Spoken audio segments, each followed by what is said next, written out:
Well, good morning and welcome to today's devotional. Today we are in 1 Samuel 17, to one of the most famous Bible stories that there is.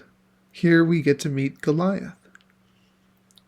And so indeed, Israel is encamped on one side of a valley, and the Philistine army is camped on the other side. And this man, Goliath, continues to come down and jeer at Israel that no man is strong or courageous enough to fight him. He offers that if they do a one-on-one fight, that the winner is victorious in the battle and no other people need to die. And so Saul, being a little bit older now, does not volunteer, and his men quake and are afraid. And so this continues to happen, and David's older brothers are there in the battle, and David goes back and forth between the encampment and his duties, taking care of sheep. And one of those times when David goes to visit to bring supplies, he sees that the men are getting ready for battle, that this Goliath one-off isn't going to happen, and that the two sides are going to fight. And so David overhears, though, that the king, Saul, has said that the winner, can have his daughter and cannot pay taxes, and, trying to make it as appealing as possible for somebody to stand up against Goliath and fight, and nobody is taking.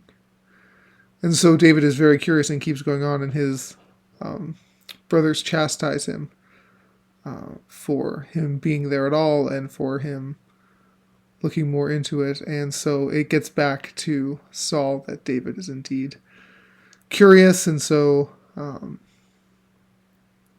my favorite line from this is that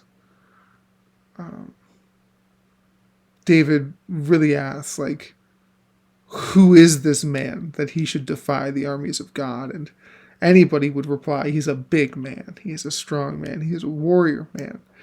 But all David saw was somebody standing there defying God.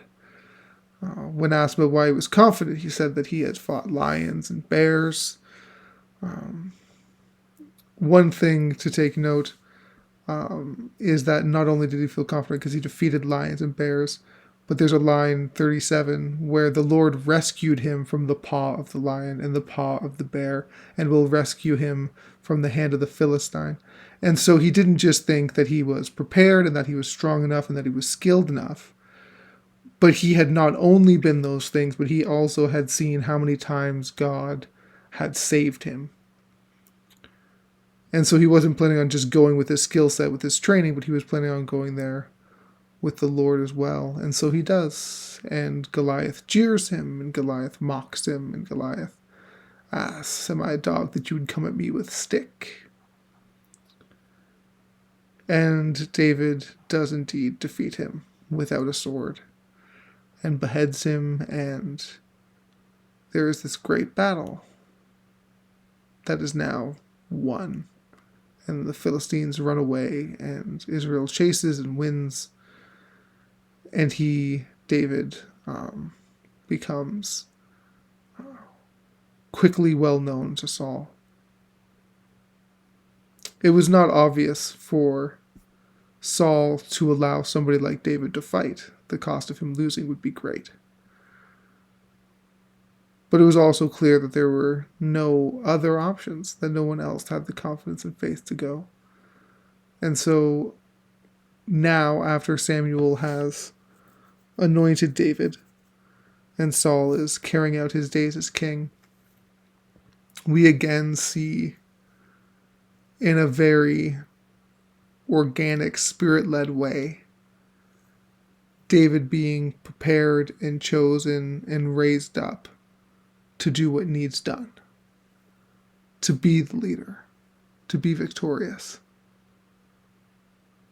And so although no crowns have changed yet, we see the very beginnings of an unavoidable conclusion for Israel.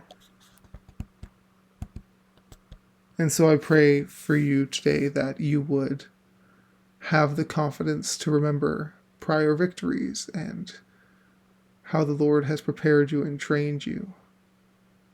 That we would see these days as we're tending our sheep as days of preparation, as days of faithful following for what comes next.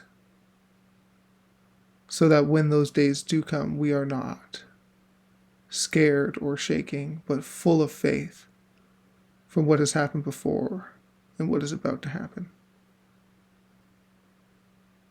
May the Lord bless you and keep you. May the Lord make his face to shine upon you. May the Lord be gracious to you. And today, would you know his peace?